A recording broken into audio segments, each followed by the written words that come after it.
Okay, next section जो हमें देखना है that is MTP. Full form क्या होगा इसका? Medical termination of pregnancy.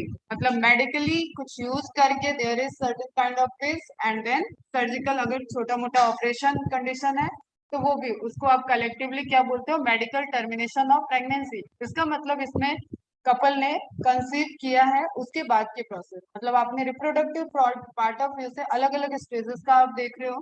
अब कंसीव किया है लेकिन अनवांटेड प्रेगनेंसी है।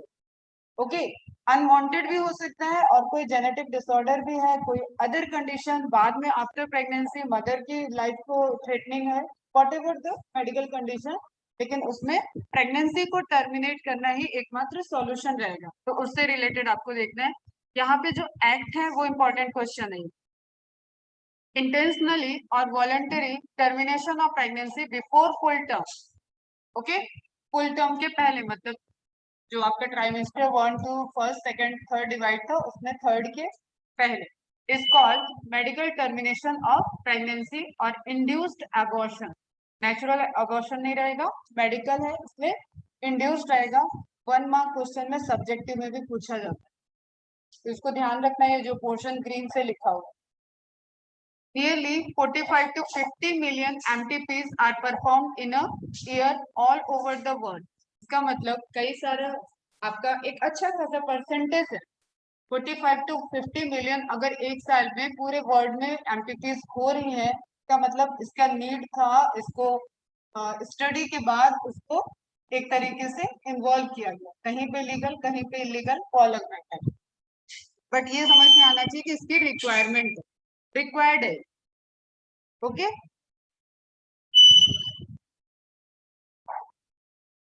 performed in a year all over the world, which counts to 1/5 of the total number of conceived pregnancy. मतलब टोटल नंबर जितनी कंसीव प्रेगनेंसी है उसमें 1/5 तो लीगली अबॉर्ट की जाए। ओके बच्चा, obviously MTP has a significant role in decreasing the population, though it is not meant for that purpose. अगर देखो, अगर 1/5 अबॉर्ट हो गया मतलब वो तो लाइफ, उनकी लाइफ हुई नहीं, वो आया नहीं। एक तरीके से आप इसको कह सकते हो कि पॉपुलेशन के बढ़ने के अगेंस्ट में ही है। बट ऐसा नहीं है कि एमटीपी इसलिए की जा रही है कि ये पॉपुलेशन को कम करने का एक मेथड है। पॉपुलेशन कम करना है तो contraceptive is the right. Okay, तो ये इसका एक कॉन्सिक्वेंसेस है, एक आपको इसका पार्ट जरूर दिख रहा है कि आप इसको देखो कि अरे 1/5 तो आएगी धरती पे, मतलब इसका मतलब इतनी पॉपुलेशन तो कम कर दी एमटीपी ने। Okay, but that is not the priority of MTP. MTP की प्रायोरिटी ये नहीं है कि आपके पॉपुलेशन पे वर्क करो। क्लियर है बेटा? तो ये क्वेश्चन, ये स्टेटमेंट अगर पूछेगा most significant related to MTP, तो ये मोस्ट सिग्निफिकेंट में नहीं जाएगा और ये अकेला बचता होगा, तो इसको आपको इनसिग्निफिकेंट में डाल के क्वेश्चन को राइट करके आगे बढ़ना स्टेटमेंट वाइज। क्लियर है बेटा? Whether to accept legalize MTP or not is being debated upon in many countries due to emotional, ethical, religious and social issues involved in it. अब ऑब्वियसली जब मैंने तुम्हें रिप्रोडक्टिव हेल्थ स्टार्ट किया था तभी मैंने बताया था कि हेल्थ का मतलब ये नहीं होता है कि हमेशा लाइक बॉडी हेल्थ। यहाँ पे कंट्रीब्यूशन और मेन कंट्रीब्यूशन पहले मेंटल हेल्थ का है, इमोशनल, मेंटल, सोशल, सभी चीजें मिलती है इसमें। क्लियर? जैसे जैसे सपोज किसी कपल को बेबी नहीं हो रहा है तो उस कपल से ज्यादा टेंशन तो पूरे समाज को हो जाती है। ठीक है, उनका निकलना, उनका किसी पार्टी में जाना, उनका ऑफिस में उठना बैठना सब कुछ मुश्किल है। जैसे उनका बेटा हो जाएगा तो बाकी सब संभाल देंगे और पढ़ा लिखा के एकदम इंजीनियर बनाओ। ठीक है, इतनी टेंशन हो जाती है हमारे सोशल समाज। तो बहुत सी चीजें क्या है, इमोशनल भी आती है सारे पर्सपेक्टिव में। अब यहाँ एमटीपी के पॉइंट ऑफ व्यू से देखोगे तो यहाँ पे कई चीजें इमोशनल होती हैं, कई चीजें एथिकल है, कई चीजें रिलीजियस है। मतलब धर्म में ये कहा जाता है कि अरे ये तो भगवान का वरदान है, भगवान की देन है, ऐसा यहाँ नहीं लिखा है, ऐसा वहां नहीं लिखा, आप एक जीव हत्या कर रहे हो, it is kind of murder. तो इस तरीके की भी जो चीजें पॉइंट ऑफ व्यू रहता है अलग अलग लोगों का, अलग अलग समाज में। तो emotional, ethical, religious and social issues involve in it. Social issue में अगेन वही आ गया, कोई रेप का केस है, कोई किसी तरीके का केस है जिसके वजह से अनवांटेड प्रेगनेंसी है, तो वो भी सोशल इश्यूज में आ गया। Government of India legalised MTP in 1971। ये क्वेश्चन है बेटा। with some strict condition to avoid its misuse. Okay जैसे कहते हैं ना कि किसी का भी एक लूप होल है, तो एमटीपी को लीगलाइज भी कर दिया गया और उसके बाद इसका मिसयूज भी हो सकता है। वही फीमेल फिटिसाइड वाला केस, कन्या भ्रूण हत्या जो तुम लोग हिंदी में सुनते हो।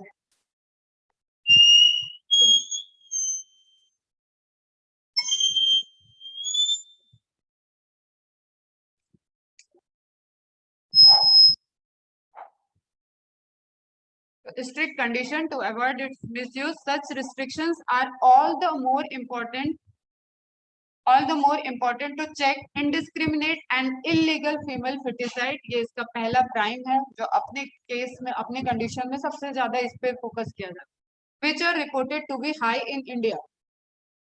ओके कन्या भ्रूण हत्या, वाई एमटीपी, क्यों एमटीपी जरूरी है? Obviously the answer is to get rid of unwanted pregnancy. अगर आपको एक सिंपल वर्ड में कहना है तो एमटीपी के लिए कोई जा रहा है तो सबसे पहले तो वो अनवांटेड प्रेगनेंसी के चांसेस ज्यादा है, उसके बाद आता है कि हाँ फीमेल को कोई प्रॉब्लम है, उसके बाद आता है कि जेनेटिक टेस्ट वगैरह हुए, क्रोमोसोमल टेस्ट हुए हैं, अल्ट्रासाउंड रिपोर्ट में आया कि हाँ फीटस का डेवलपमेंट प्रॉपर नहीं है, उसका सर ही नहीं बन रहा है, उसका हार्ट ही नहीं पूरी तरीके से डेवलप हुआ है, लंग्स ही नहीं डेवलप हुए, ऑर्गेनोजेनेसिस के बाद एनालिसिस की गई, तो उस केस में भी ये करना जरूरी है। लेकिन आप वन वन एस्पेक्ट देखोगे तो सबसे पहला क्या आएगा, अनवांटेड प्रेगनेंसी को टर्मिनेट करना, either due to casual unprotected intercourse or failure of the contraceptive। अब ये कंडीशन है बेटा, मार्क कर लेना, failure to the of the contraceptive used during coitus, और एक केस जो आ गया क्राइम केस रेप, ठीक है, तो रेप से होगा तो ऑब्वियसली वो अनवांटेड ही होगा, इसमें तो कोई सेकंड थॉट आना नहीं। तो अगर इस केस में कोई कांटेक्ट किया, कोई सही से ट्रीटमेंट में गया, तो इमरजेंसी पिल्स वगैरह, इमरजेंसी कॉन्ट्रासेप्टिव मेथड्स वहां पे वर्क कर जाती हैं, तो उस केस में प्रेगनेंसी तक पहुंचने की चांसेस ही नहीं है। बट अगर उस पर्टिकुलर फीमेल ने बताया नहीं तो आफ्टर 1 month 2 month उसको पता चलेगा कि प्रेग्नेंट, तो उस केस में उसको एमटीपी के लिए जाना पड़ेगा और दैट इज लीगलाइज, और लीगल है, उसको राइट है।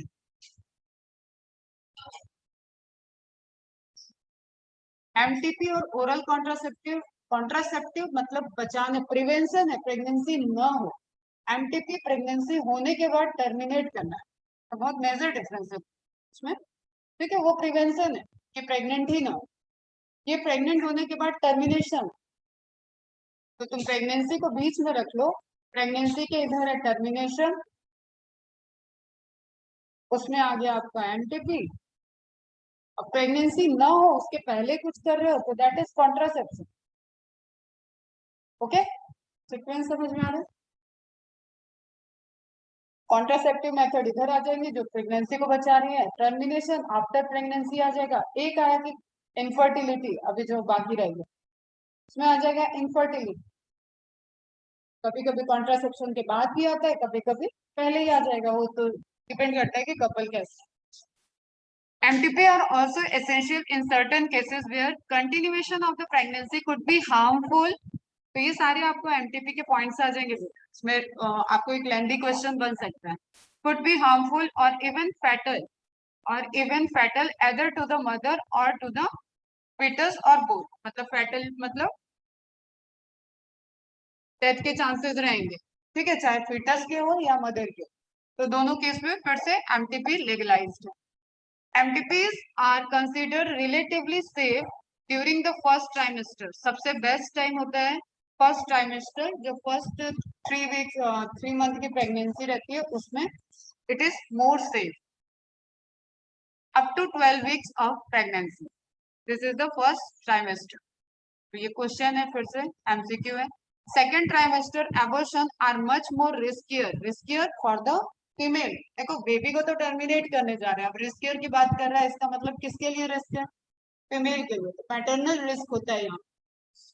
One disturbing trend observed is that a majority of the MTPs are performed illegally by unqualified quacks, which are not only unsafe but could be fatal too।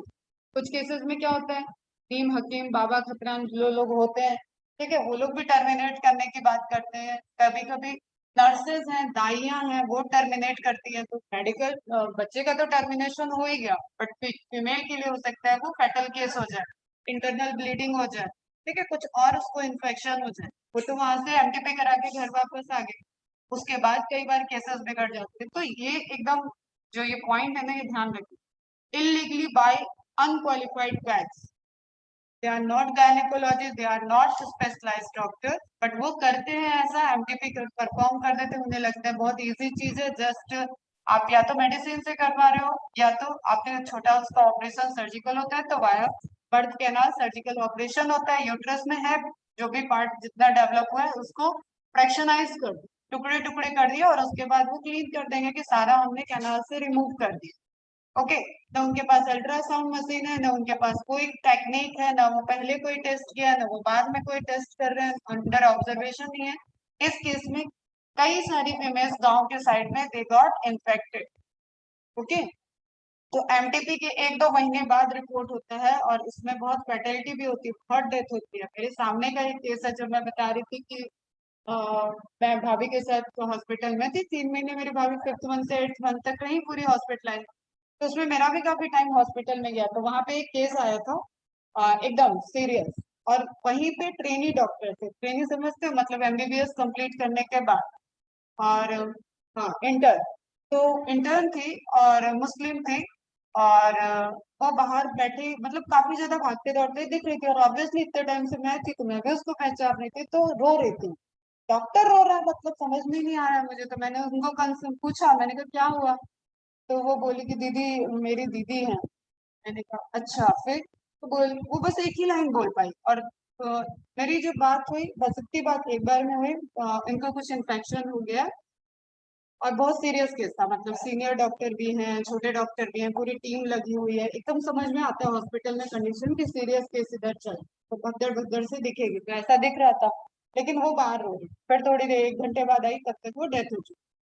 तो फिर से मैंने बोला क्या हो गया, तो वो अब वहां पे वो है, उसको यूज करना है कि डेड बॉडी कैसे निकलवानी है, क्योंकि वो बड़ा हॉस्पिटल है, सब कुछ वहाँ गवर्नमेंट वाला चल, तो वो उसमें लगी हुई थी भागने दौड़ने में, और रो भी रही। तो मैंने पूछा क्या हुआ, इतने क्यों परेशान हो रही, थोड़ा सा बोल्डली डील करो, बोली सब कुछ ठीक है, लेकिन मेरे डॉक्टर बनने का फायदा क्या हुआ जब मेरी खुद की दीदी और मेरी फैमिली मेरी बात नहीं सुनी।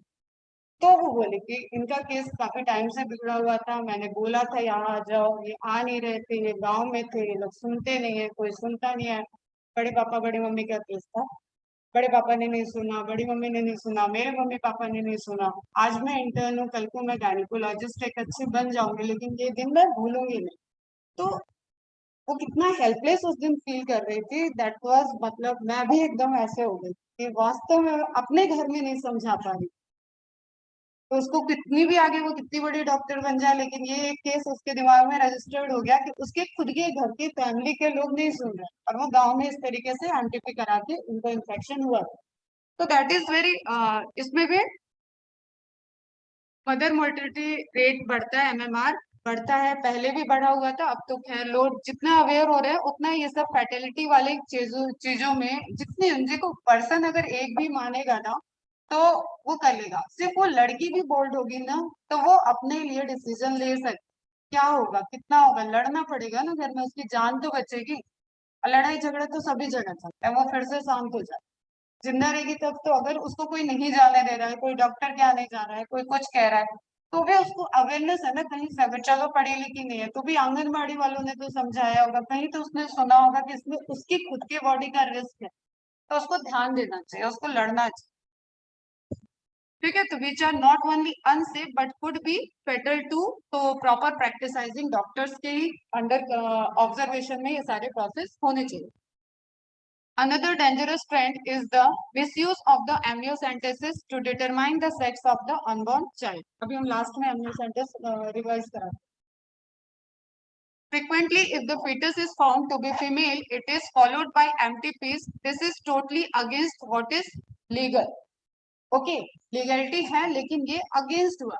तो सिंपल सा क्वेश्चन आता है और कई बार पूछा गया है, उसमें कोई कंफ्यूजन नहीं, बारीक सी बात है। अगर पूछता है what is the legal method of terminalisation, तो दैट इज अबॉर्शन, लीगल है। बट क्या फिटिसाइड के केस में वो लीगल है? नहीं, इस पर्टिकुलर केस में वो इलीगल है। ओके, तो दिए गए मेथड में लीगल पूछता है, उसमें आईवीएफ आएगा, उसमें तुम्हें ऑप्शन में कॉन्ट्रासेप्टिव आएगा, दैट इज नॉट लीगल, वो सब मेडिकल है, वो मेडिकल है, उसके अंदर कोई लॉ नहीं बना हुआ, ठीक है, लेकिन ये लीगल है, तो इसी ऑप्शन को आपको सेलेक्ट करना है। एबॉर्शन इज इलीगल, बस इतना दिमाग में लेके तुम लोग एग्जाम देने चले जाते हो, ठीक है। तो पिछले बार टेस्ट सीरीज में 4 से 5 बार ये क्वेश्चन आ रहे हैं, और हर बार बच्चे कशे होता लिख के पूछ रहे थे, मैम आपने पहले भी बताया था लेकिन मुझे बार बार इसमें करना, कंफ्यूजन का कोई रेंज ही नहीं है ना, हम उसमें पढ़ा ही रहे हैं तुम्हें, this is legal but in that particular case it is illegal, question पूछा है लीगल के लिए, तो उसको लीगल में डालोगे ना, क्लियर है। पिटिसाइड इज इलीगल और लीगल, तो उसको इलीगल में डालो, सिंपल सी बात। Such practices should be avoided because these are dangerous both for the young mother and the fetus.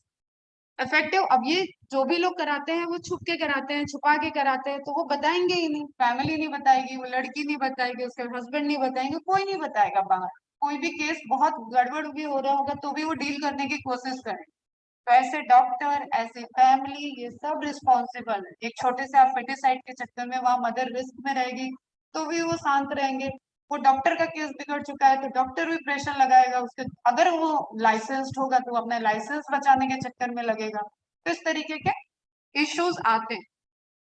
Effective counseling on the need to avoid unprotected coitus and the risk factors involved in legal abortion as well as providing more health care facilities could reverse the mentioned unhealthy trend. ठीक है, ये हम लोग शुरू में ही awareness programme में सारी बातें कर चुके हैं।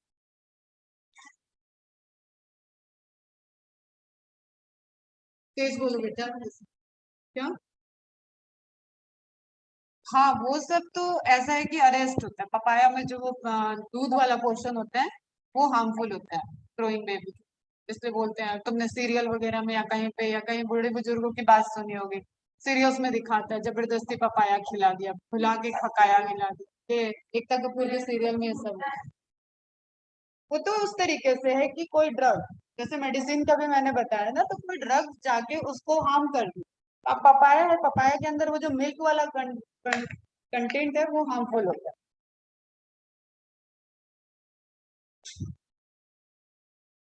अब इस पर्टिकुलर केस में वो हार्मफुल है, और डेंगू के केस में वही वरदान है, डेंगू के केस में वो दिन में, एक दिन में प्लेटलेट काउंट इंक्रीज कर देता है, इवन कच्चा पपाया बहुत ज्यादा बड़ा वरदान है। तो that is drugs chemical action बेटा, केमिकल कैसे एक्शन।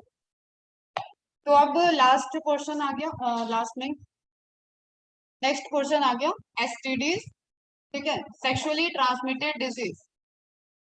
हिंट सबको कल ही मिल गया था, बताया था मैंने कि कोई भी कपल है, वो कोई भी कपल इंटरकोर्स कर रहा है, उनके बीच के स्किन कांटेक्ट और फ्लूइड कांटेक्ट ये डिजीज ट्रांसमिशन में रोल करता है, एक पर्सन से दूसरे पर्सन।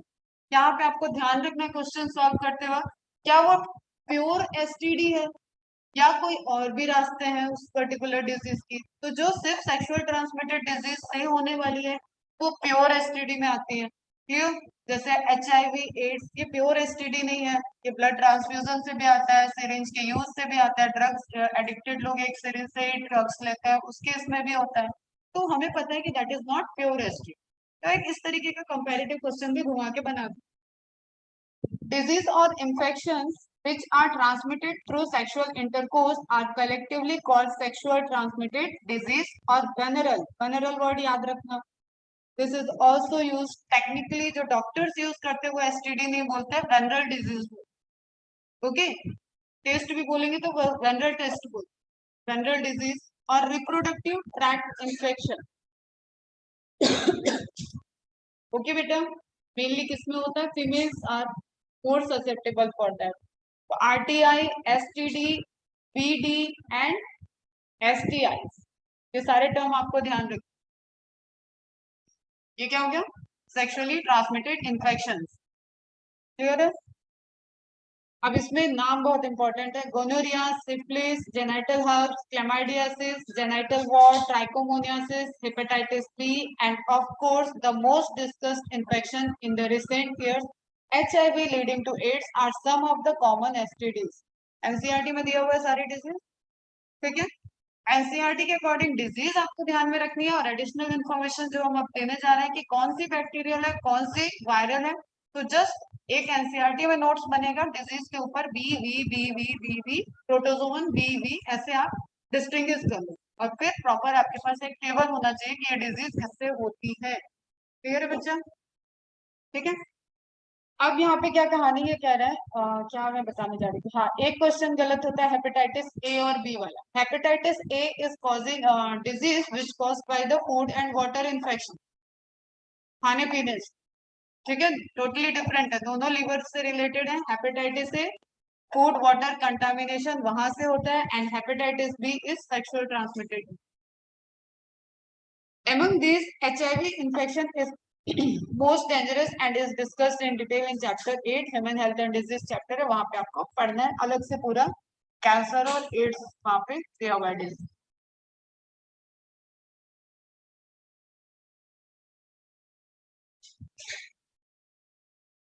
अच्छा, human,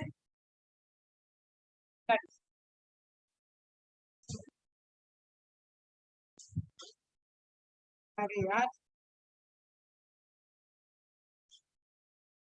human immunodeficiency virus, ठीक है, और एड्स का एक्वायर्ड इम्यूनो डिफिशियंसी सिंड्रोम। ठीक है, इम्यून सिस्टम से related sexually transmitted disease a world wide problem है, सभी जगह बेटा, सब जगह कपल्स है, सब जगह बैक्टीरिया, सब जगह वायरस है, हर जगह ये प्रॉब्लम है। बस प्रॉब्लम बड़ी कहीं है, कहीं छोटी है।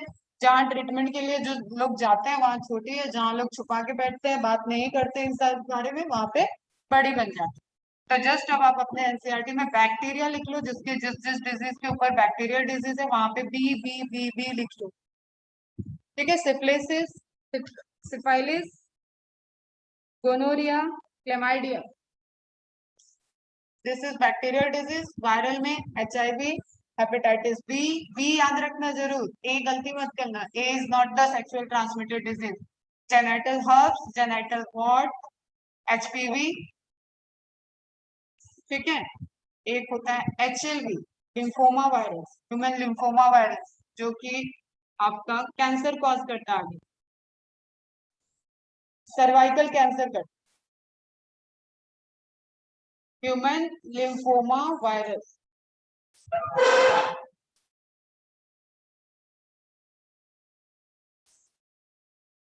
ठीक है, इसकी वैक्सीन आ चुकी है, तुम लोग भी जो भी वैक्सीनेटेड नहीं है गर्ल्स, तो इस वैक्सीन को जरूर लगवाएं। समझ में आया? अब ऑब्वियसली तुम्हें पता है बैक्टीरियल डिजीज को ट्रीट करना इजी है कंपेयर टू वायरल डिजीज। तो ज्यादातर फेटल कहाँ है आपकी, देखो एचआईवी, एचएलवी, ये सब क्या है, फेटल है, जेनाइटल हर्ट। जो वायरल डिजीज है ये मोर फेटल होती है। क्लियर है? फिर आ गया आपका ईस्ट से होने वाला कैंडिडा, सिंपल कैंडिडाइटिस हो जाता है, इससे बोलते हैं कि यहाँ पे फंगल इन्फेक्शन होगा और उससे ये डिजीज हो। कैंडिडा करके एक कैंडिड पाउडर आता है, वो बहुत यूज भी होता है। प्रोटोजोवन देखना है, ट्राइकोमोनास, ये भी एनसीईआरटी में दिया हुआ है, तो जस्ट उसके आगे ब्रैकेट में पी लिखो, पी का फुल फॉर्म याद रहना चाहिए, इसलिए ऊपर ऊपर स्टार मार्क करके प्रोटोजोआ लिखो, पता चला पी लिख दिया और फिर भूल गए। ठीक है, तो बैक्टीरियल, वायरल, अदर में east, Candida and protozoan trichomonas disease है। ऑर्थ्रोपॉड, ट्यूबिक लाइस, ठीक है, जैसे सर के जुए होते हैं वैसे ही छोटे छोटे ऑर्थ्रोपोड्स होते हैं जो वहां पे इंफेक्शन कॉज करते हैं, that is related to हाइजीनिसिटी।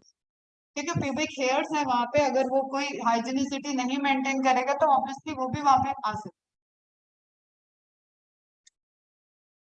Okay, same उसी तरीके से फिर से ये टेबल फॉर्म में कर दिया है। Chlamydia, gonorrhoea, syphilis, bacterial, HSV, HPV, viral, protozoa में trichomoniasis, this is the disease, ये डिजीज का नाम है बेटा।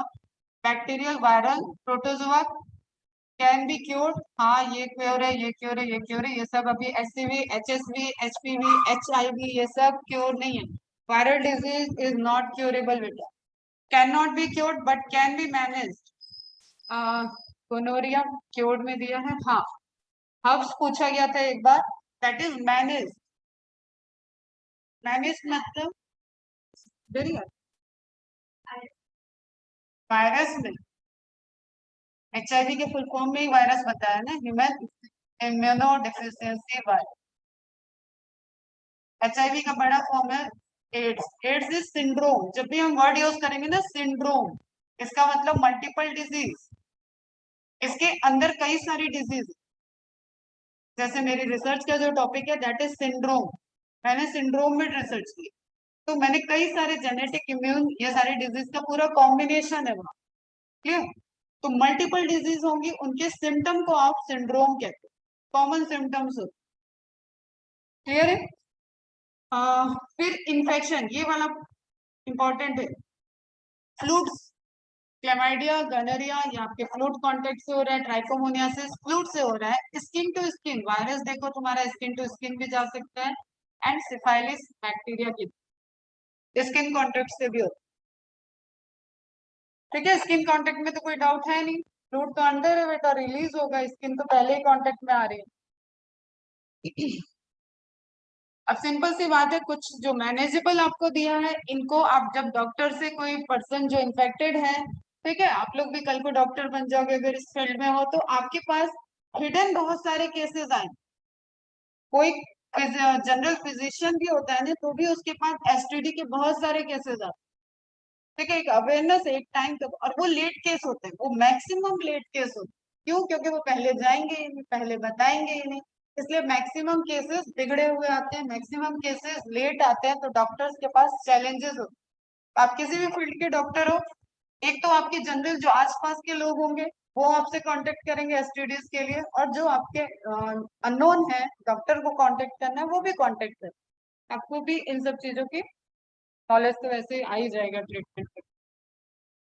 तो सिंपल सी बात है, यो यंग पीपल कैन प्रोटेक्टेड। अब इसमें जो एक सबसे ज्यादा एज का रेंज है दैट इज 15 to 30, आप समझ लो, या 35, ये एज ग्रुप सबसे ज्यादा इसमें आते हैं एसटीडीज में, कहीं कहीं 25 भी दे सकते।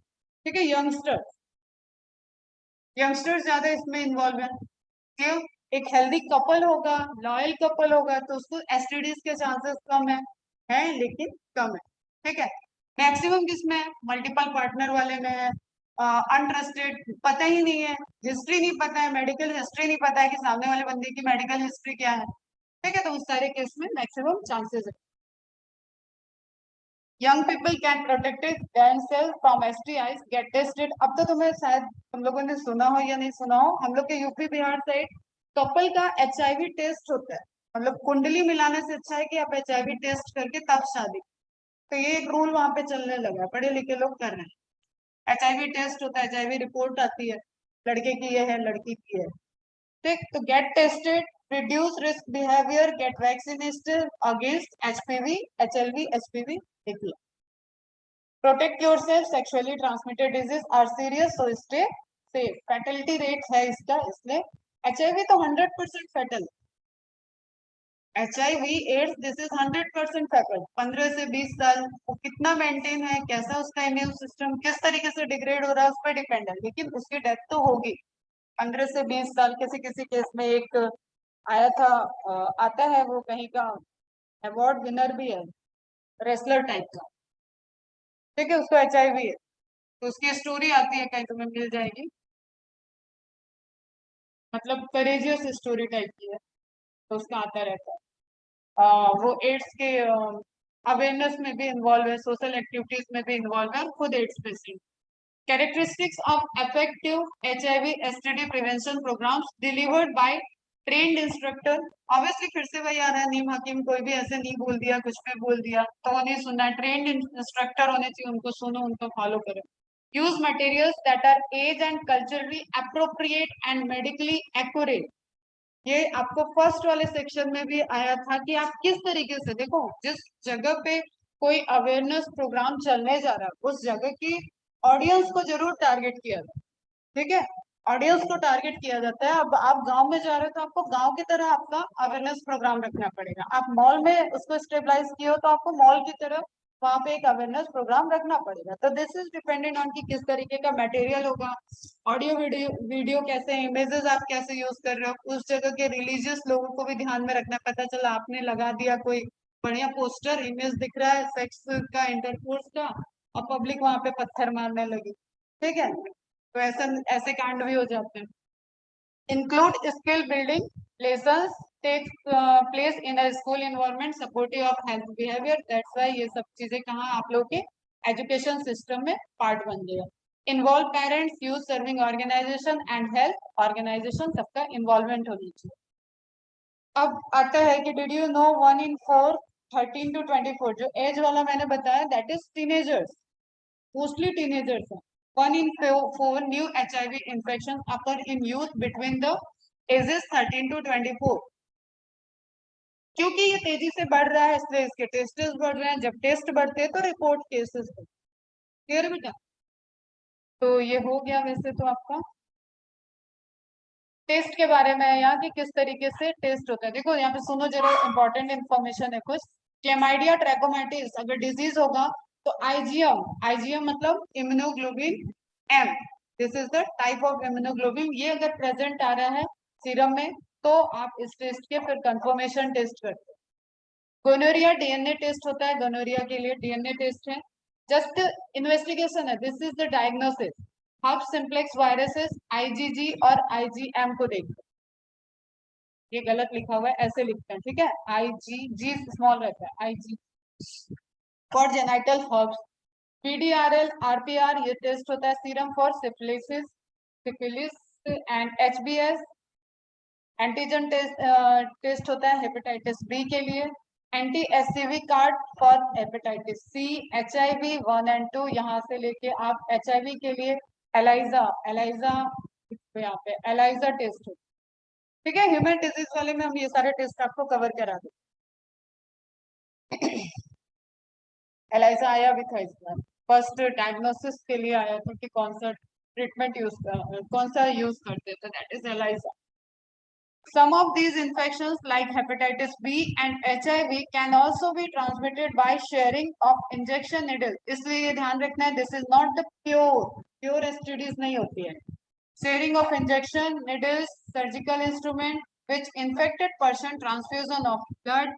अगर ट्रांसफ्यूजन ऑलरेडी HIV है इसलिए अभी ब्लड डोनर कैंप जो लगता है उसमें भी HIV का टेस्ट होता है डोनर, ठीक है। HIV टेस्ट करते हैं, हीमोग्लोबिन चेक करते हैं, सब कुछ उसका खुद का ब्लड टेस्ट होता है, फिर वो जाके बैंक में जाता है अगर लीगली सब कुछ हो तो।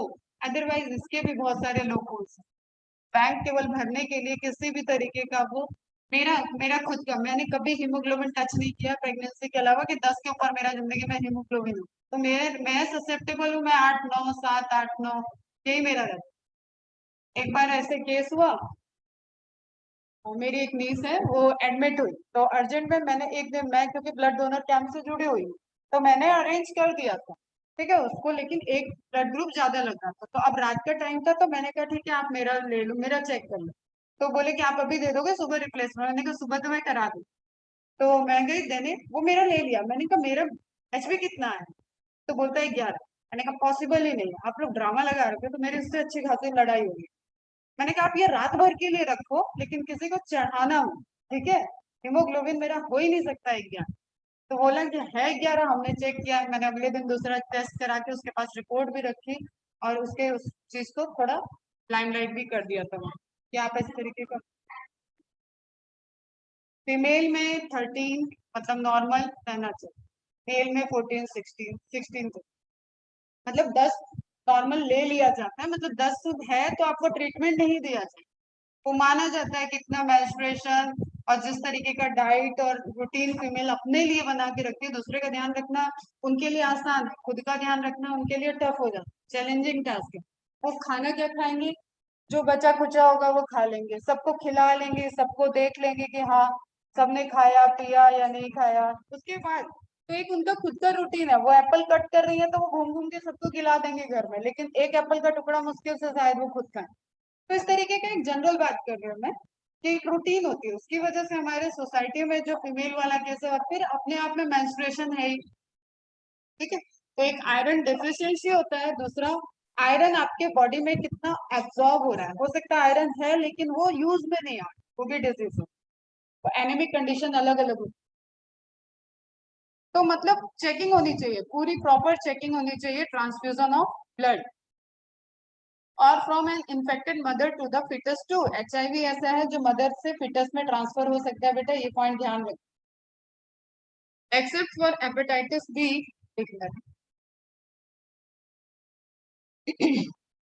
तो फिटस में एक इन्फेक्टेड HIV मदर से फिटस में ट्रांसफर हो सकता है। Except for hepatitis B, genital herpes and HIV infections, other diseases are completely curable if detected early and treated properly। बेटा ये पॉइंट बहुत इंपॉर्टेंट है STD के केस में। डिटेक्शन, डायग्नोसिस होना चाहिए और ट्रीटमेंट प्रॉपर होना चाहिए। दैट इज एक अच्छा पढ़ा लिखा डॉक्टर ही इसको ट्रीट करे तो ज्यादा चांसेस है कि क्योर हो जाए। Hospitals in Chennai providing free HIV एड्स। आपके साउथ साउथ जो इंडिया है पूरा, वहां पे बहुत ज्यादा अवेयरनेस है। एड्स के सबसे ज्यादा केसेस भी उधर ही रिपोर्टेड हुए थे और उसके बाद वहां पे बहुत सारे अवेयरनेस प्रोग्राम भी चलते हैं, फ्री में टेस्ट होते हैं, फ्री में HIV स्क्रीनिंग करा लो आप, सब कुछ। और अभी ये बहुत ज्यादा पीक पे है। कोरोना अगर नहीं आता तो HIV कैंसर ये सब पीक पे चल रहे हैं awareness programme.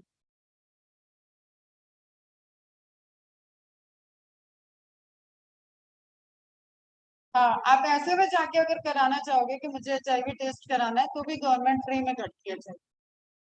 Early symptoms of most of these are minor. क्यों? क्योंकि माइनर नहीं होते तो फिर दिखा नहीं लेता patient.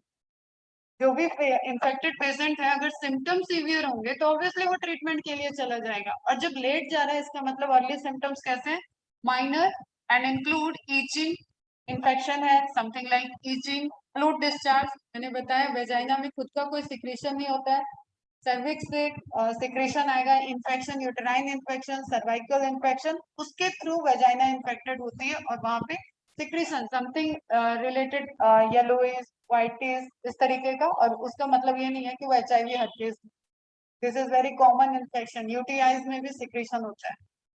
Okay, urinary track infection में स्लाइटली पेन फील होगा, स्वेलिंग्स आएंगी, इन्फ्लेमेशन होगा, ये सारे क्या है? अर्ली सिम्टम्स हैं और ये बहुत ज्यादा सीवियर सिम्टम्स नहीं है।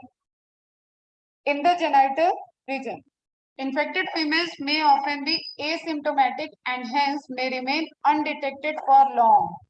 okay, asymptomatic भी हो सकती है।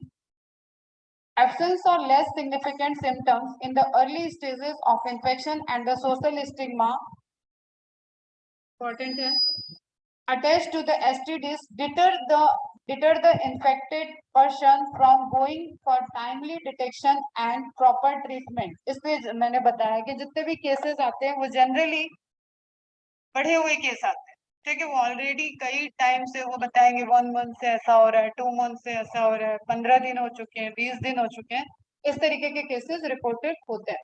This could lead to be complications later which include pelvic inflammatory disease, ये अपने आप में PIDs एक range of disease.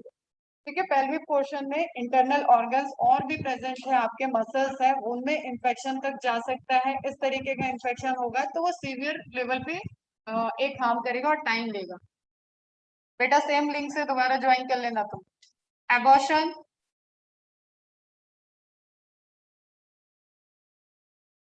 Abortion, still birth, ectopic pregnancy, infertility और even cancer of the reproductive tract, ये सभी चीज बर्थ मतलब ड्यूरिंग द प्रेगनेंसी प्रॉब्लम होने वाला। ठीक है, एक्टोपिक प्रेगनेंसी विदाउट कहने की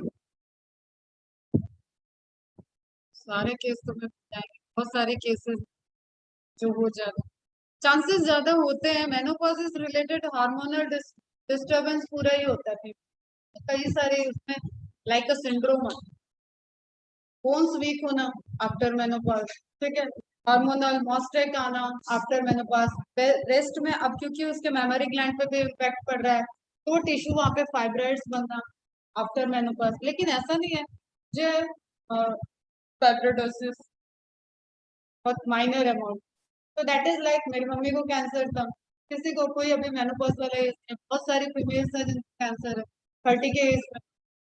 तो एक प्रिडिक्शन, एक जनरल कि हाँ, जो आप जब स्टैटिस्टिक्स देखते हो ना कि फीमेल के डेटा पे वर्क कर के कैंसर का डेटा आपने निकाला, उसमें आपको ग्रुप ऑफ वुमेन ऐसे हायर मिल रही है जो मेनोपॉज के बाद है, तो आपने उसके लिए एक लाइन निकाल दी, कंक्लूड कर दिया कि आफ्टर मेनोपॉज कैंसर होने के चांसेस ब्रेस्ट कैंसर ज्यादा है। ठीक है, बस ये हाँ।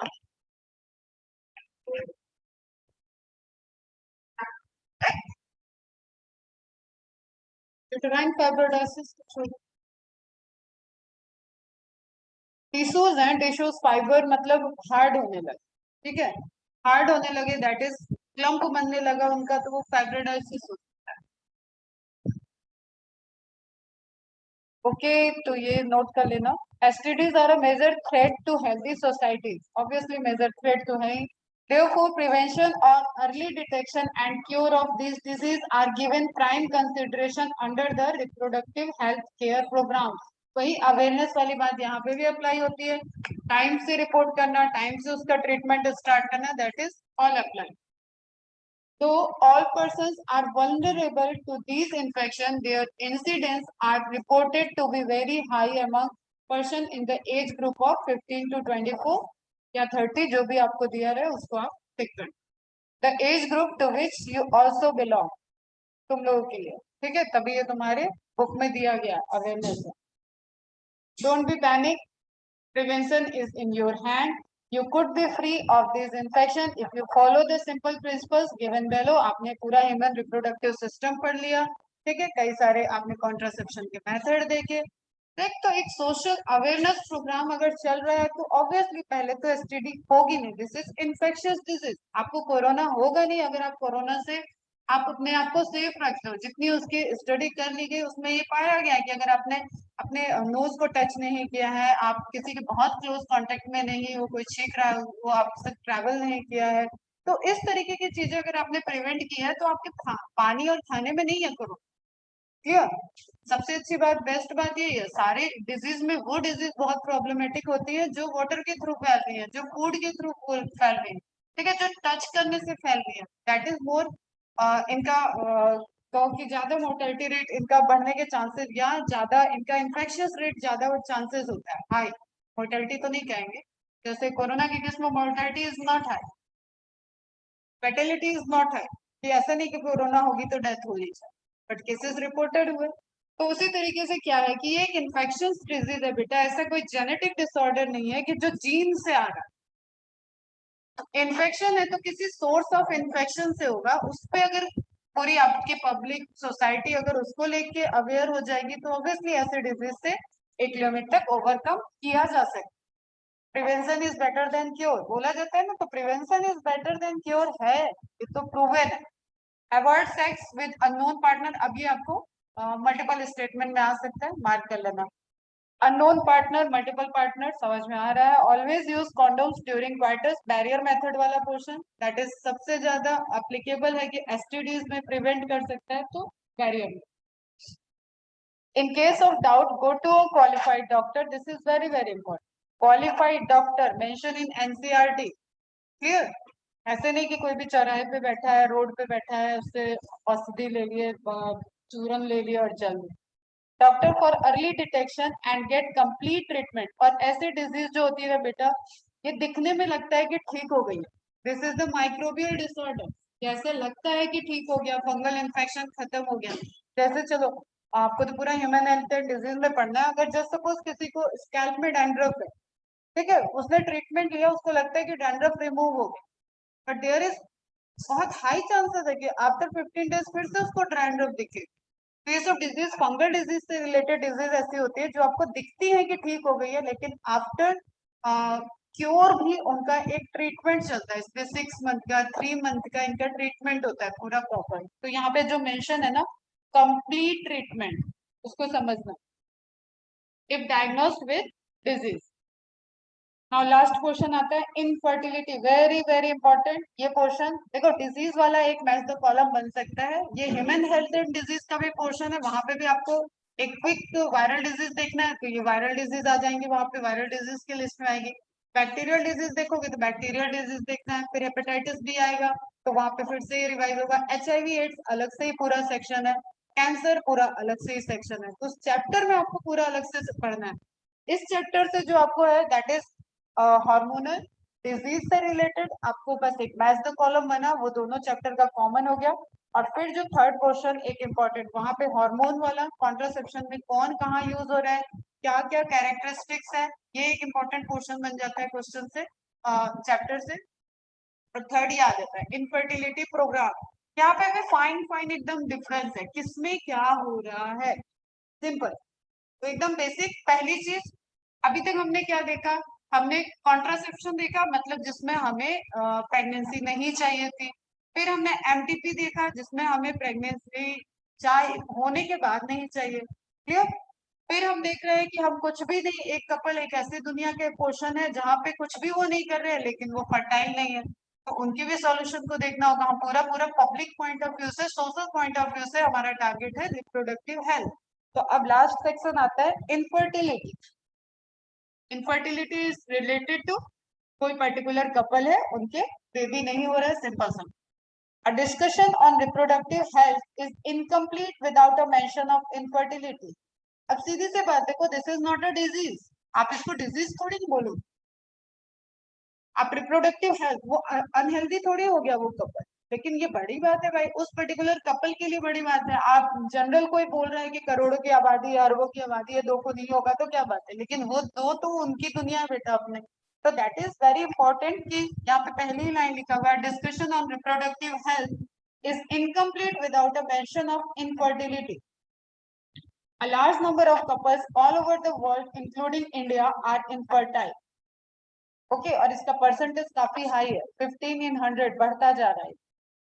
ये एक ऐसी चीज है जो बढ़ रही है सोसाइटी, इनफर्टिलिटी के केसेस बढ़ रहे हैं, ग्राफ बढ़ रहे हैं। That is they are unable to produce children in spite of unprotected sexual cohabitation.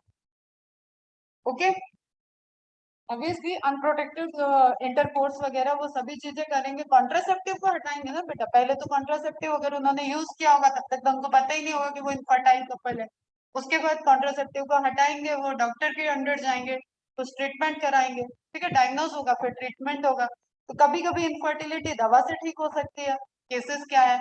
कभी कभी इनफर्टिलिटी में मेजर प्रॉब्लम है कि भाई ओवा में ही प्रॉब्लम है, यूट्राइन में ही प्रॉब्लम है, या स्पर्म के शेप स्ट्रक्चर किसी चीज में प्रॉब्लम है जो क्योर नहीं हो सकती है, उनके लिए असिस्टेड में इनविट्रो में जाना पड़ेगा। तो इनफर्टिलिटी के भी डिफरेंट डिफरेंट लेवल्स हो जाएंगे। The reason for this could be many physical congenital disease, drugs, immunological और इवन साइकोलॉजिकल, सभी हैं। ओके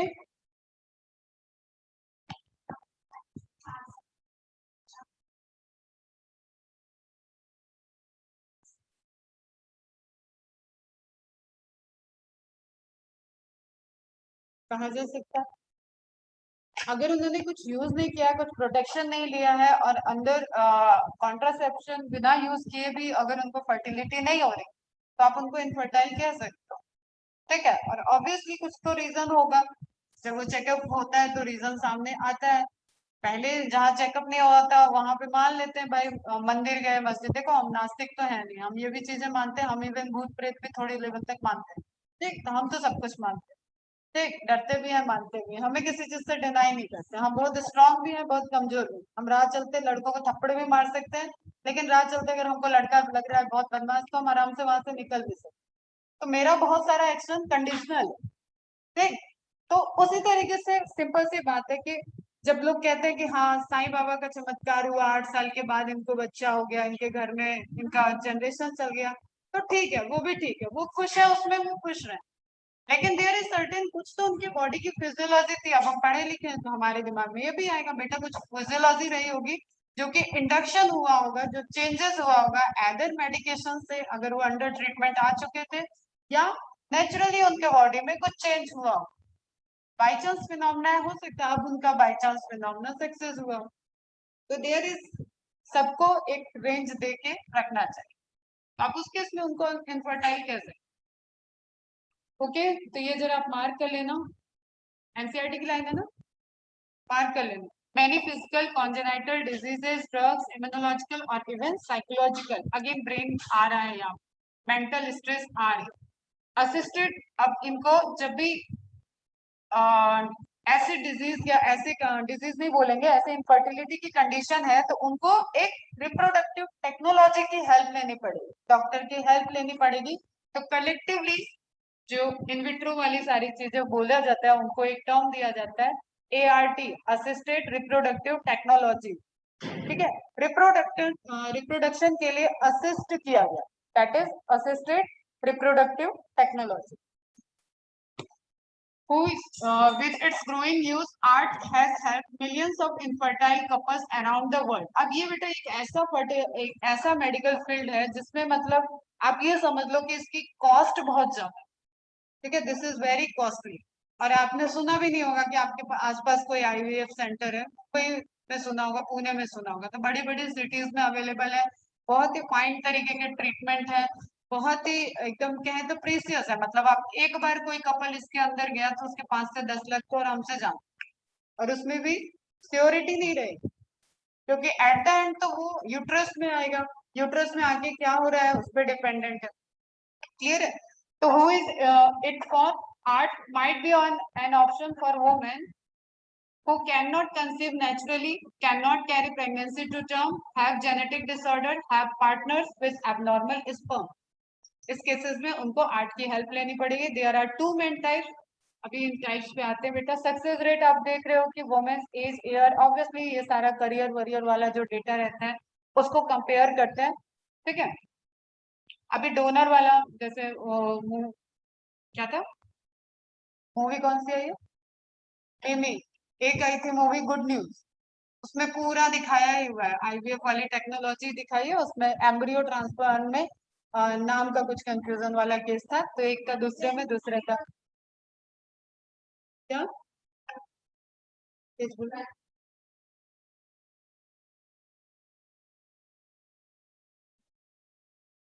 हाँ हाँ, वो भी इसी पे कुछ बना हो, वो देखी नहीं है मैंने।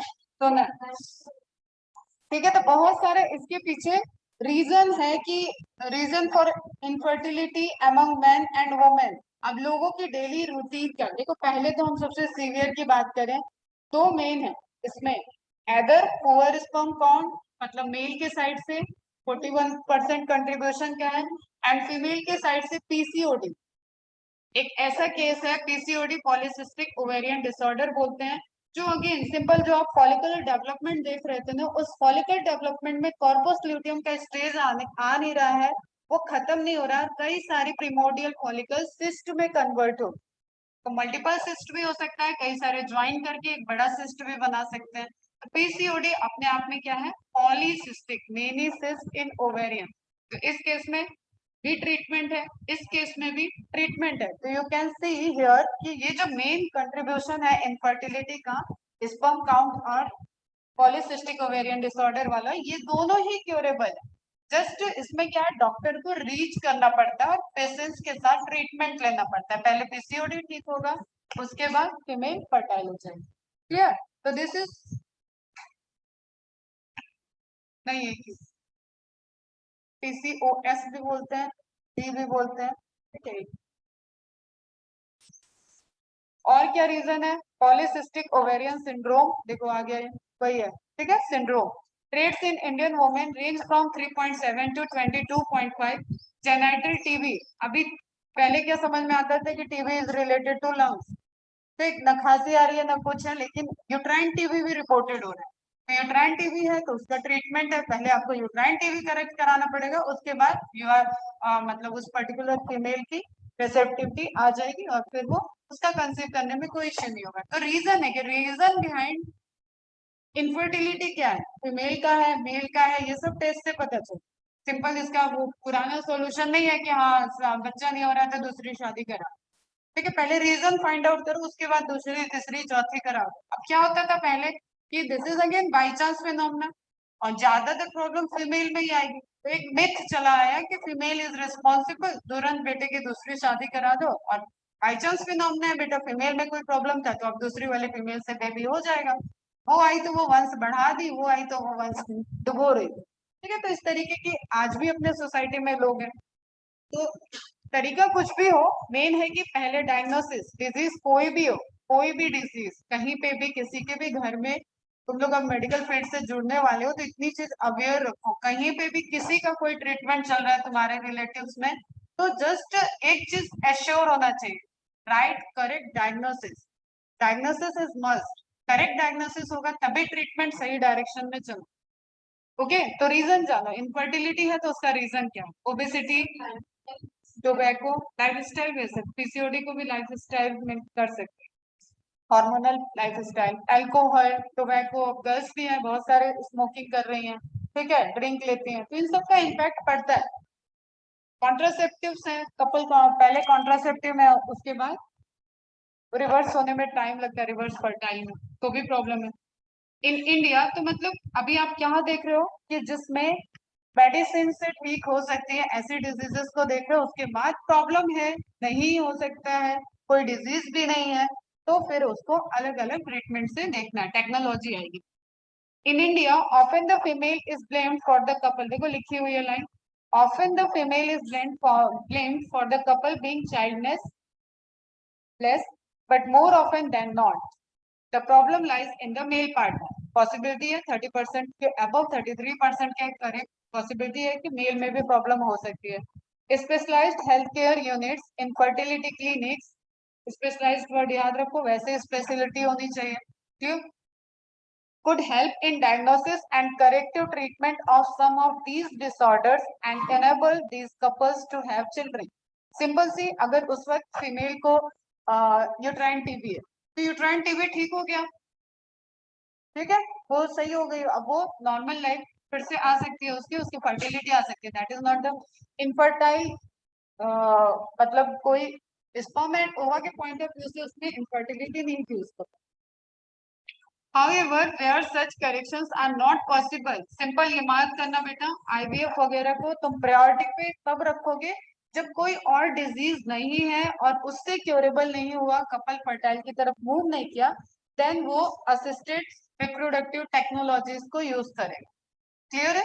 डायग्नोसिस इज मस्ट, तो सीक्वेंस समझना, पहले डायग्नोसिस है उसके बाद डिसीजन हो रहा है कि किसी और वजह से है क्या, मेल है डायबिटिक है तो उसके डायबिटिक को लेवल पे ले आना है, स्पर्म का काउंट कम है तो स्पर्म का काउंट बढ़ाने के लिए हार्मोनल ट्रीटमेंट देना है, फीमेल में ओवा का फॉर्मेशन एंड यूट्राइन की लेयर की थिकनेस नहीं सही से बन रही है तो उसका ट्रीटमेंट पहले देंगे, एकदम से वो इनफर्टाइल घोषित नहीं हो सकती।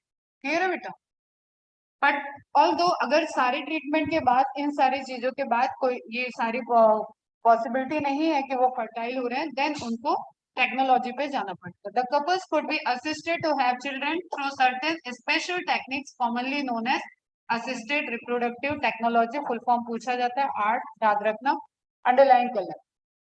फर्स्ट आ गया इसमें in vitro fertilisation, full form याद रखना, सबके जितने फुल फॉर्म आएंगे सबके फुल फॉर्म याद होना चाहिए। इन विट्रो फर्टिलाइजेशन, आईवीएफ, बहुत ज्यादा सुने होंगे, ठीक है, और ये जो बहुत ज्यादा लोग सुन लेते हैं ना, इसी को समझने में दिक्कत है, सबको आईवीएफ समझते हैं, ठीक, तो जो बारीक बारीक से डिफरेंस है वो ध्यान से देखिए। Outside the body in almost similar condition as that in the body, okay, outside the body, in vitro word ही है रिलेटेड टू लेबोरेटरी कंडीशन, ठीक, इसमें कितनी वैरायटी है, कैसे कैसे उसको देख, फॉलोड बाय एम्ब्रियो ट्रांसफर, ये हो गया इन विट्रो, ये हो गया ट्रांसफर, एक ट्रांसफर के बाद अब वो चला गया पूरा नेचुरल, बॉडी के अंदर है वो, फीटल गेस्टेशन सब नॉर्मल चलेगा उसमें।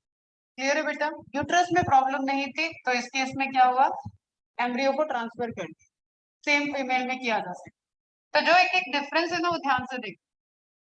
इन this method popularly known as test tube baby programme, एक पहली बात तो यही समझ लो, टेस्ट ट्यूब बेबी प्रोग्राम, इसको नाम दिया जाता है, टेस्ट ट्यूब बेबी बोला जाता है, इस तरीके से आप न्यूज में सुनोगे, इस तरीके से आप पेपर में देखोगे, लेकिन यहाँ पे ऐसा कुछ नहीं है कि ट्यूब के अंदर बेबी है, पहली तो मिथ यही है। दिस इज नॉट लाइक कि टेस्ट ट्यूब में बेबी डाला गया और केमिकल रिएक्शन करेगा और बेबी निकाल लिया, ऐसा कुछ नहीं होता है, ठीक है, पूरा प्रॉपर इनकी टेक्निक्स है, प्लेट्स है, यूज होता है, कल्चर मेथड होते हैं, एक दिन का 2 दिन का कल्चर मेथड चेंज किया जाता है, उसके बाद कहीं जाके एम्ब्रियो को डिवीजन कंडीशन में ला के, मतलब जाइगोटिक के बाद क्लीवेज कराया गया, और ऑब्वियसली थोड़ा सा कॉमन सेंस लगाओ कि जो ना पहले सीधा रहेगा कि नहीं, अगर उसको फेलोपियन में ट्रांसफर कराना है तो जोना पेलुसिडा के साथ वो ट्रांसफर करेगा ताकि वो स्टिक ना हो जाए, ठीक है। इंट्रायूट्राइन ट्रांसफर होगा तो जोना पेलुसिडा के बाद का मतलब ब्लास्टुला स्टेज में वो ट्रांसफर होगा। तो दिस इज बारीक बारीक जो आपने पहले की नॉलेज पढ़ ली सारी, उसको यहाँ पे ओपन माइंड से थोड़ा सा कनेक्ट कर। तो commonly known as test tube baby programme, ova from the wife और डोनर। अगर वाइफ का हेल्दी ओवा है लेकिन उसके फर्टिलाइजेशन में प्रॉब्लम आया, डॉक्टर ने बताया, तो उसी वाइफ से, मतलब वाइफ तो एक ही रहेगी, तो वाइफ से ही ओवा लेके उसको एज अ डोनर ले लिया जाएगा। और वाइफ के अगर ओवा में प्रॉब्लम है तो लोग प्रेफर करते हैं अपने क्लोजली रिलेटिव्स में से किसी का ओवा, सिस्टर का ले लिया, ठीक है, इस तरीके से ओवा ले लेते हैं। Donor female and sperm from the husband और डोनर मेल सेम वे में, अगर स्पर्म में प्रॉब्लम है तो डोनर से ले लेंगे, स्पर्म में प्रॉब्लम नहीं है हस्बैंड के तो हस्बैंड के स्पर्म को यूज करके, are collected and are induced to form zygote under stimulated condition in the laboratory. Same condition जो फैलोपियन ट्यूब के अंदर चाहिए थी फॉर द फर्टिलाइजेशन, वही कंडीशन वहां लेबोरेटरी में बना के टेम्परेचर, पीएच सबको मेंटेन करके, क्योंकि रिएक्शंस होंगे यहाँ, फ्यूजन होगा, ओके, जाइगोट का फॉर्मेशन होगा। द जाइगोट और अर्ली एम्ब्रियोज 8 सेल ब्लास्टोमियर, ये मार्क कर लेना बेटा, एनसीईआरटी में दिया हुआ। आप रेंज पढ़ोगे तो मैंने 16 सेल तक बताया, लेकिन एनसीईआरटी 8 पे रिस्ट्रिक्टेड है, तो 8 इज बाइबल कुरान, ध्यान रखो, ठीक है। 8 cell blastomere could then be transferred into the fallopian tube. अब देखो अंडरलाइन करना शुरू करो, जाइगोट को ट्रांसफर किया गया है फैलोपियन ट्यूब में, method is zygote intra fallopian transfer, not technology. कोई कंफ्यूजन? जाइगोट बना हुआ जाइगोट है इन विट्रो, ट्रांसप्लांट उसको कहा गया फैलोपियन ट्यूब में, कंडीशन क्या रहेगा, जोना पेलिसिडा रहना चाहिए, ट्रोफोब्लास्ट आ जाएगा तो वो स्टिक कर जाएगी, एक्टोपिक प्रेगनेंसी हो जाएगी, क्लियर है। तो जानबूझ के कोई इनविट्रो में क्यों गलती करेगा, समझ रहे हो। तो यहाँ पे स्टेज ध्यान रखना है, this is 8 blastomere stage, morula stage में, क्लियर है, लॉक हो गया।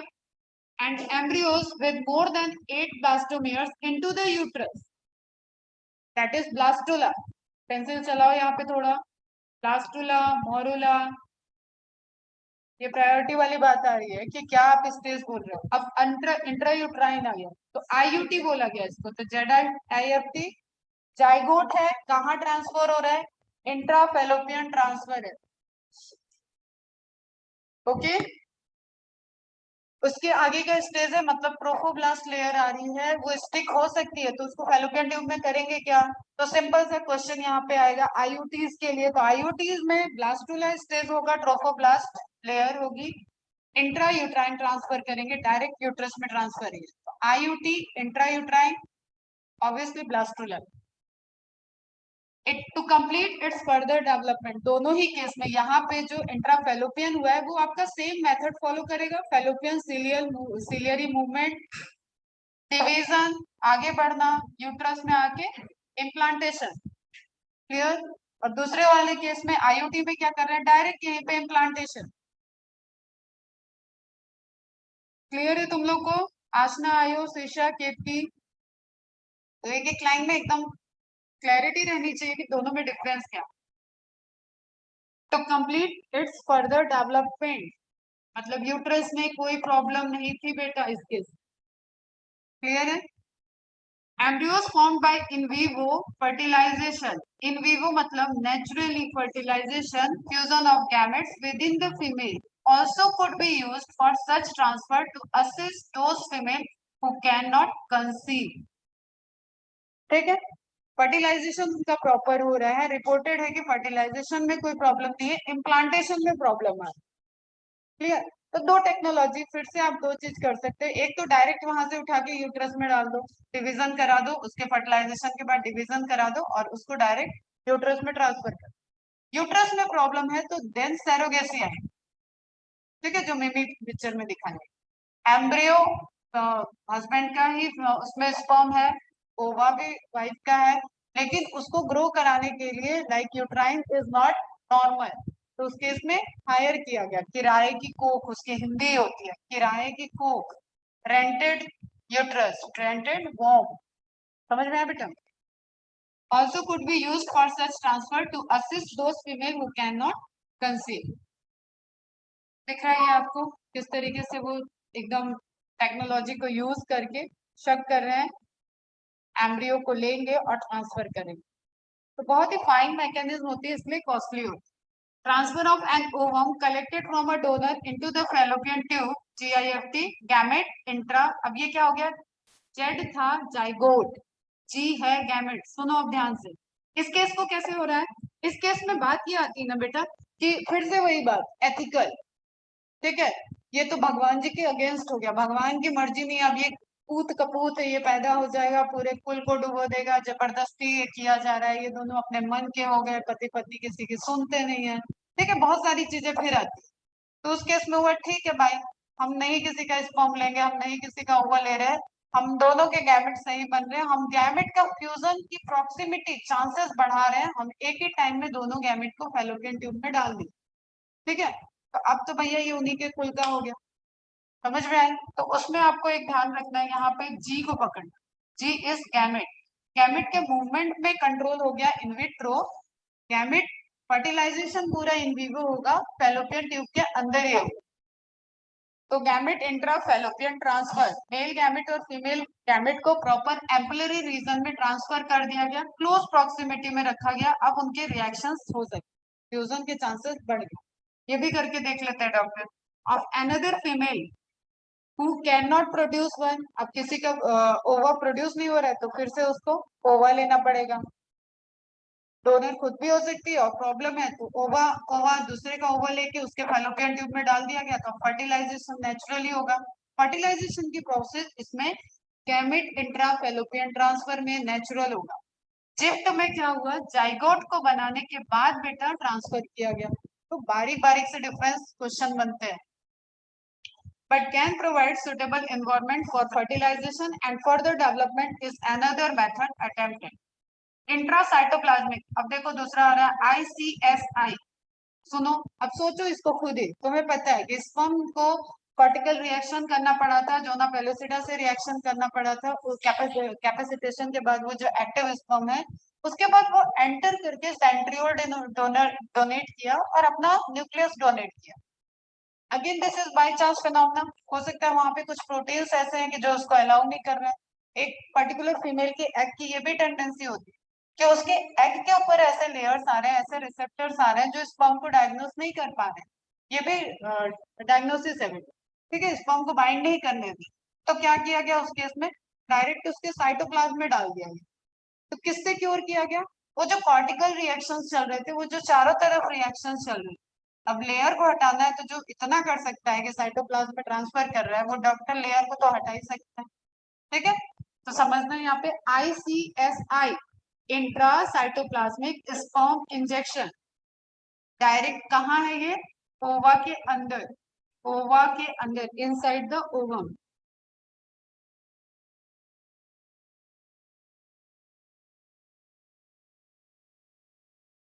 इंट्रा वर्ड को पकड़ लोगे तो भी हो जाएगा। Is another specialized procedure to form an embryo in the laboratory in which a sperm is directly injected into the ovum. Clear है बेटा? Infertility cases either due to inability of the male partner to the inseminate, अब वो importance वाली बात कि sperm बन रहा है लेकिन पेनाइल इरेक्शन नहीं है, उससे इंसेमिनेशन की प्रोसेस प्रॉपर नहीं हो रही है, फीमेल रिप्रोडक्टिव ट्रैक में उसका ट्रांसफर नहीं हो रहा है, तो अगेन उसका स्पर्म बाहर ले लो, वक्त के साथ या तो इंट्राफेलोपियन गैमेट ट्रांसफर करा दो या तो फ्यूज करके एम्ब्रियो को ट्रांसफर करा दो। क्लियर है बेटा?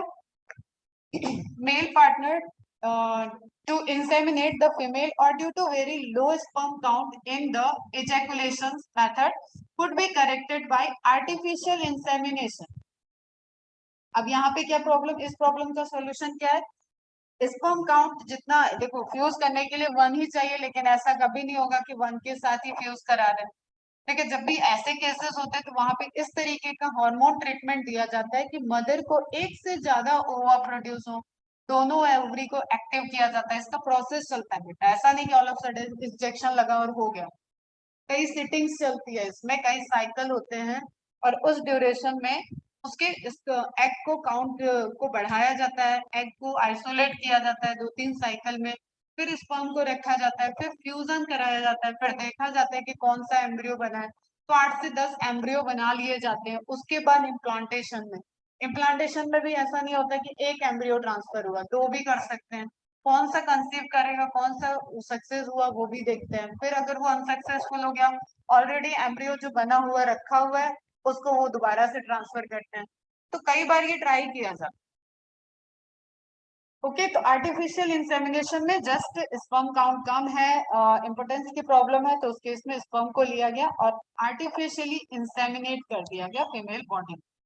In this technique, the semen collected either from the husband or healthy donor is artificially introduced either into the vagina, जो system है, vaginal canal, cervix, uterus, fallopian tube, तो either this condition or into the uterus, intrauterine insemination of the female.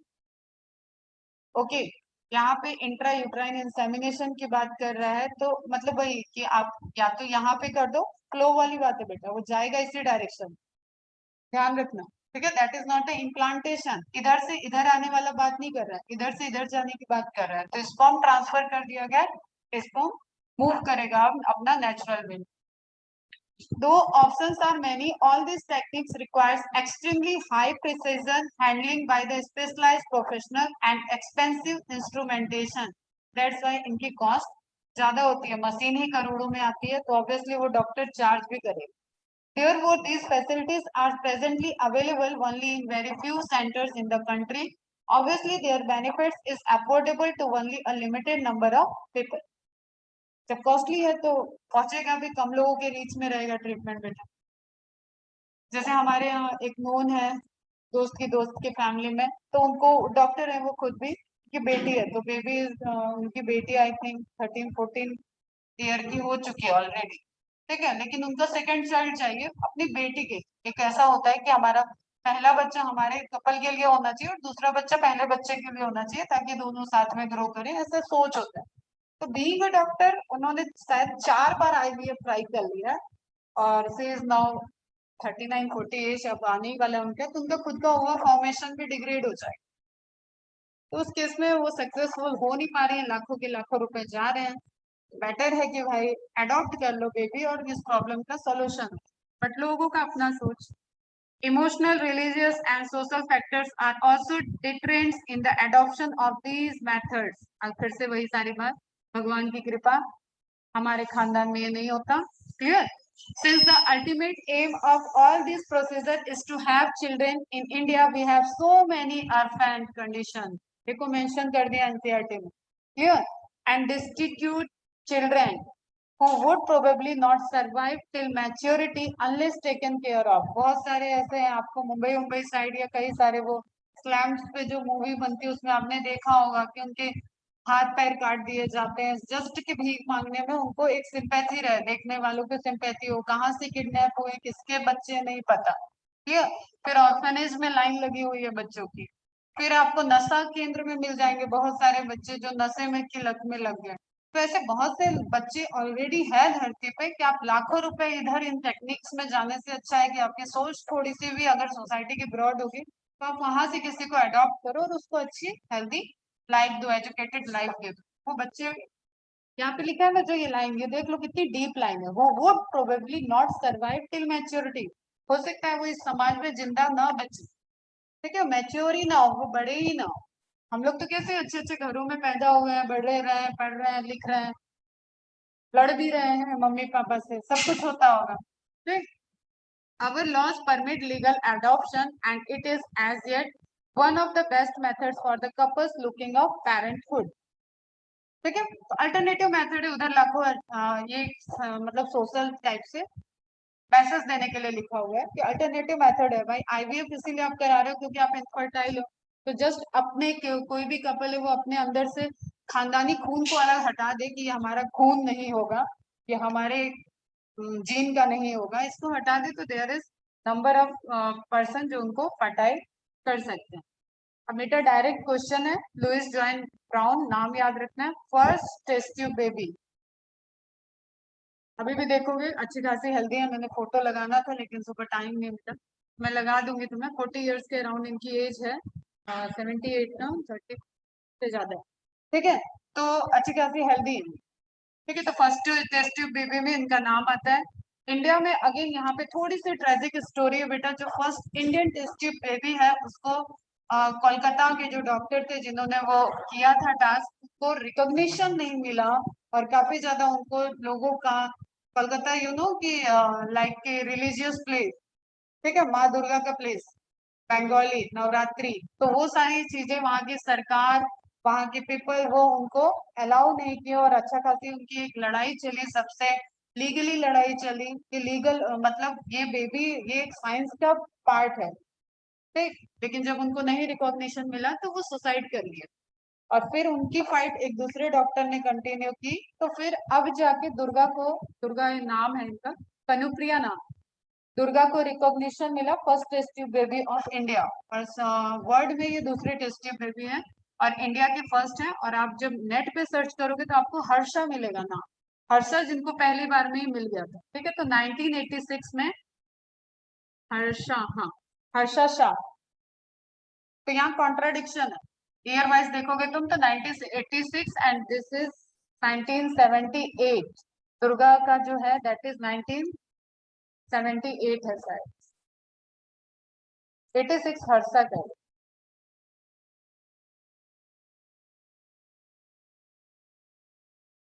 Louis dry का है 78। देखो ये ध्यान देना, ये मतलब तुम्हें ऐसे न्यूज के लिए ध्यान देना है थोड़ा, कि डेथ के बाद रिकॉग्निशन हुआ। लाइक मेंडल है ना, मेंडल का अपन फादर ऑफ जेनेटिक्स बोलते हैं। तो 2002 तक कानूनी लड़ाई चलती रही, उसके बाद दुर्गा को first test tube baby Kanupriya जिनका नाम है वो दिया गया। तो कनुप्रिया का एक स्टेटमेंट आता है, आई थिंक ये पुणे में है, कनुप्रिया पुणे में ही है।